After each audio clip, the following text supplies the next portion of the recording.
Hello दोस्तों, welcome back to the channel. So आइए start करते हैं निफ्टी और बैंक निफ्टी को एनालाइज करना और देखते हैं नेक्स्ट वीक में निफ्टी बैंक निफ्टी किस तरीके से काम कर सकता है, कौन कौन से लेवल्स इंपॉर्टेंट रहने वाले हैं, क्या रहनी चाहिए आपकी trading approach Nifty bank Nifty को नेक्स्ट एक्सपायरी के लिए ट्रेड करने के लिए। मेरा नाम सी रजित राजौरिया। वीडियो शुरू करने से आपसे रिक्वेस्ट है, चैनल को सब्सक्राइब कर लें, बेल आइकन को क्लिक करना ना भूलें। तो आइए बिना किसी देरी के स्टार्ट करते हैं निफ्टी और बैंक निफ्टी को एनालाइज करना। तो सबसे पहले चलते हैं अपने फॉर्मेट पे, जिस फॉर्मेट पे हम डेटा पॉइंट्स के थ्रू निफ्टी बैंक निफ्टी को एनालाइज करने की कोशिश करते हैं। तो 7 मार्च की एक्सपायरी को हम एनालाइज कर रहे हैं निफ्टी की। निफ्टी इस वीक में फ्राइडे के दिन क्लोज हुआ था 22,339 पे, लगभग 126 पॉइंट अप, 0.57% की तेजी वीक ऑन वीक बेसिस पे आपको निफ्टी में देखने को मिली है। तो स्लाइड पॉजिटिव निफ्टी इस वीक में रहा है। कैंडलस्टिक पैटर्न की बात करें कि मंथली और वीकली टाइम फ्रेम पे कैंडलस्टिक पैटर्न किस तरीके से बना था, तो यहां पे हम चलते हैं निफ्टी की वीकली टाइम फ्रेम की कैंडल पे। यहाँ पे आप क्लियर कट देख पा रहे हैं, एक बुलिश कैंडल आपको देखने को मिल रही है, नीचे से एक स्ट्रॉन्ग बाइंग आपको देखने को मिल रही है एक बड़ी विक के साथ, और ऊपर भी बॉडी बिल्कुल टॉप तक गई है। यहाँ पे एक solid green body with a long wick, एक पॉजिटिव वीकली कैंडल आपको देखने को मिल रही है निफ्टी में। वहीं पे अगर हम मंथली टाइम फ्रेम कैंडल अगर देखें, तो मंथली टाइम फ्रेम पे भी मार्च में सिर्फ एक ही दिन हुआ है। तो हम मार्च और फेब दोनों ही मंथ की कैंडल को कंबाइन करके अगर देखें, मंथली कैंडल बनाने की कोशिश करें, तो यहाँ पे आप देख पा रहे हो क्लियरली एक बुलिश कैंडल निकल के आएगी जिसकी ये विक रहेगी, और ऊपर एक सॉलिड बॉडी आपको देखने को मिलेगी। तो यहाँ पे मंथली टाइम फ्रेम पे भी एक स्ट्रॉन्ग बुलिश कैंडल आपको देखने को मिल रही है। तो मंथली कैंडल हो जाती है बुलिश, वीकली कैंडल भी हो जाती है बुलिश। पुट कॉल रेशियो की बात करें, that is 1.23। Put call ratio last week में 0.88 था, 1 के नीचे था। अब पुट कॉल रेशियो 1.23 हो चुका है, 1 के ऊपर आ चुका है। मतलब पुट ओपन इंटरेस्ट की संख्या कॉल ओपन इंटरेस्ट की संख्या से ज्यादा है। मार्केट में नीचे के लेवल से एक स्ट्रॉन्ग सपोर्ट देखने को मिल रहा है। वहीं पे फंड फ्लो की बात करें तो एफआईआई इस वीक में नेट टू नेट न्यूट्रली देखने को मिले हैं। थर्सडे तक 105 करोड़ तक की सेलिंग के साथ एफआईआई देखने को मिले हैं। वहीं पे डीआईआई ने लगभग 4,453 करोड़ की बाइंग की है। न्यूज एंड इवेंट्स की अगर बात करें तो इस वीक में देखिए न्यूज एंड इवेंट्स का बहुत ही बड़ा इंपॉर्टेंस रहा है। फ्राइडे में जो रैली हुई है मार्केट की, अगर मैं आपके सामने डेली टाइम फ्रेम की कैंडल लेके आऊं, तो पूरा वीक आपको देखने को मिलेगा मार्केट बहुत ही ज्यादा साइडवेज और स्लाइड बियरिश आपको देखने को मिला था। यहां से आप देखें, ये आपको देखने को मिलेगी मंडे की कैंडल, ट्यूसडे की कैंडल, वेंसडे में भी मार्केट ने एक डाउनफॉल दिखाया, देन थर्सडे में मार्केट ने स्लाइड पॉजिटिविटी, एंड फ्राइडे में एक स्ट्रॉन्ग बाइंग के साथ सारी कैंडल को एक तरीके से एनगल्फ कर लिया। पिछले 8-9 सेशन जो थे इनको पूरी तरह से एनगल्फ करके एक स्ट्रॉन्ग बुलिश कैंडल फ्राइडे के दिन आपको देखने को मिली। जो फ्राइडे में जो बाइंग आई है, that was because of India का जीडीपी ग्रोथ नंबर्स बहुत ही ज्यादा पॉजिटिव आए। 6.6% की उम्मीद थी, 8.4% से जीडीपी नंबर डेटा इतनी ज्यादा ग्रोथ दिखाते हुए दिख रहे हैं। तो ये एक बहुत ज्यादा पॉजिटिव न्यूज थी, जिसके कारण आपको फ्राइडे में कंटिन्यूअसली बाइंग देखने को मिली। कॉल ऑप्शन में आपने देखा किस तरीके का एक्शन फ्राइडे के दिन हुआ है। नेगेटिव साइड में 2 इवेंट नेगेटिव साइड में थे। यूएस का जीडीपी ग्रोथ डेटा एक्सपेक्टेशन को मीट नहीं कर पाया, स्लाइड नेगेटिव आया, और ड्यूरेबल गुड्स डेटा वह भी थोड़ा एक्सपेक्टेशन को मीट नहीं कर पाया, वह भी नेगेटिव आया। एक इंडिया स्पेसिफिक बड़ा इवेंट पॉजिटिव रहा है। नेक्स्ट वीक में क्या इवेंट आने वाले हैं? ट्यूसडे में यूएस का सर्विस पीएमआई डेटा, इंडिया का सर्विस पीएमआई डेटा आएगा। वेंसडे में यूएस का जॉब ओपनिंग डेटा, और थर्सडे में ईसीबी इंटरेस्ट रेट डिसीजन होना है। इन इवेंट्स पे नेक्स्ट वीक हमारी नजर रहेगी, जो मार्केट को इंपैक्ट कर सकते हैं। सेक्टर की बात करें तो banking and finance sector positive रहा है, आईटी सेक्टर स्लाइट नेगेटिव आपको लास्ट वीक में देखने को मिला है। मार्केटिंग सिस्टम से एक बार व्यू निकालने की कोशिश करें कि भाई मार्केट में वेट कहां पे है, बुलिश साइड में मार्केट है या बियरिश साइड में है। तो लास्ट वीक में चेंज परसेंटेज 1% से कमी है, तो इसको 0 देते हैं। मंथली कैंडल बुलिश है +2, weekly candle bullish +1, put call ratio positive +1, FII neutral है मार्केट में 0 देते हैं।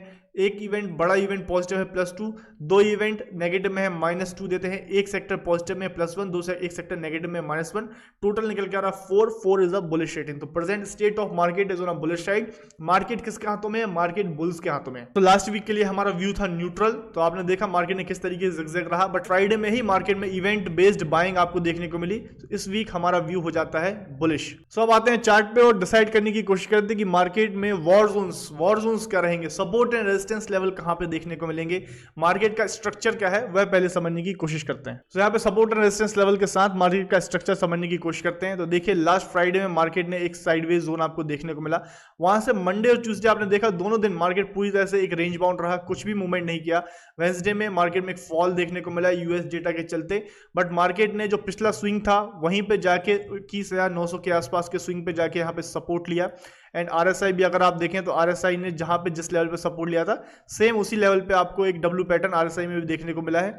यहाँ पे बेस बना के सपोर्ट लेके मार्केट ने थर्सडे सेकंड हाफ से जो बाइंग स्टार्ट की थी और फ्राइडे में एक स्ट्रॉन्ग बाइंग के साथ मार्केट ने सारे रिकॉर्ड तोड़ते हुए ऑल टाइम हाई पे खड़ा हुआ है। और ये जो लेवल है जहां पे मार्केट ने सपोर्ट लिया है इसका एक अपना इंपॉर्टेंस है। यहाँ पे अगर हम फिबोनाची रिट्रेसमेंट लेवल्स भी निकालते हैं तो यहाँ से लेके जो हाई तक का रिट्रेसमेंट लेवल देखा था 50% का रिट्रेसमेंट लेवल था। 21,900 के आसपास का जो लेवल था यहाँ पे मार्केट ने सपोर्ट लिया, सेकंड टाइम भी इसी लेवल पे सपोर्ट लिया। तो 50% रिट्रेसमेंट के आसपास मार्केट ने एक डबल बॉटम बनाया और वहां से दो रिवर्सल ट्रेड्स आपको देखने को मिले इस लेवल से। फिलहाल मार्केट ने सारे रिकॉर्ड तोड़ते हुए, सारे जो रेजिस्टेंसेस थे इनको तोड़ते हुए ऑल टाइम हाई पे चल रहा है।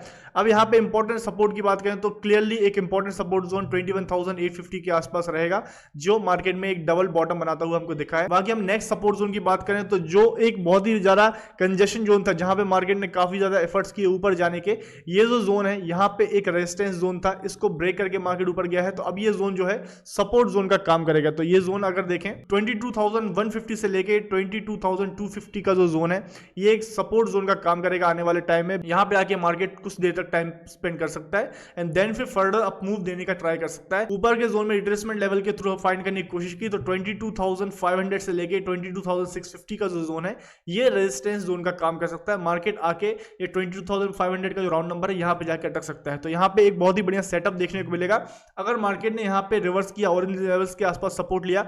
ऑलरेडी मार्केट में स्ट्रेंथ है, रिट्रेसमेंट अगर ठीक ठाक हुआ, मार्केट ने यहाँ पे सपोर्ट लिया, बेस फॉर्म करके एक अच्छा कैंडलस्टिक पैटर्न के साथ बुलिश कैंडल देखने को मिली तो डेफिनेटली एक रिवर्सल ट्रेड ट्राई किया जा सकता है 22,500 के लेवल्स के लिए। और बट अगर मार्केट ये जो लेवल है सपोर्ट जोन है इसको ब्रेक करके और फर्दर डाउन जाता है तो देन अगेन मार्केट जो है इस साइडवेज जोन में दोबारा से फंसता हुआ दिख सकता है। तो इंपॉर्टेंट लेवल ये लेवल रहेगा। तो ये था निफ्टी का आउटलुक। अगर बैंक निफ्टी की हम बात करें तो सेम तरीके से बैंक निफ्टी में भी आपने देखा शुरुआत के दो सेशंस मंडे ट्यूसडे किस तरीके साइडवेज रहे, वेडनेसडे में फॉल एंड देन फिर सपोर्ट देखने को मिला, वहां से एक अपवर्ड रैली आपको नॉन स्टॉप देखने को मिली। ये जो लेवल था ये भी हमने देखा 61.8 फिबोनाची रिट्रेसमेंट लेवल था। यहां से अगर हम टॉप पे अगर ड्रॉ करते हैं यहाँ पे आपने रिट्रेसमेंट देखा तो यहाँ पे देखो आप 45,250 के आसपास 200 के आसपास एक इंपॉर्टेंट 61.8% का जोन था। इसी लेवल पे आके मार्केट ने सपोर्ट लिया एंड देन यहाँ से अपमूव दिखाया। तो फिबोनाची रिट्रेसमेंट लेवल से हमने देखा कि सपोर्ट जोन की बात करें तो 45,500 से 45,650 का जोन है ये एक सपोर्ट जोन का काम करेगा। ऊपर के लेवल पे इमीडिएट रेजिस्टेंस लेवल की अगर बात करें तो 47,350 से लेके 47,450 का लेवल 100 पॉइंट की रेंज रेजिस्टेंस का काम कर सकती है। अगर ये लेवल भी ब्रेक होता है इसी तरह मार्केट थोड़ा फॉल हो सकता है। 46,800 के आसपास अगर सपोर्ट लेके देन फर्दर अप मूव देता है देन 48,000 का जो राउंड नंबर है ये नेक्स्ट रेजिस्टेंस जोन का काम करेगा। तो बैंक निफ्टी अभी निफ्टी की तरह एक बढ़िया स्ट्रेंथ देखने को मिल रही है, अप मूव में मार्केट है। अगर लेवल ब्रेक होते हैं तो ऊपर के जोन्स देखने को मिल सकते हैं।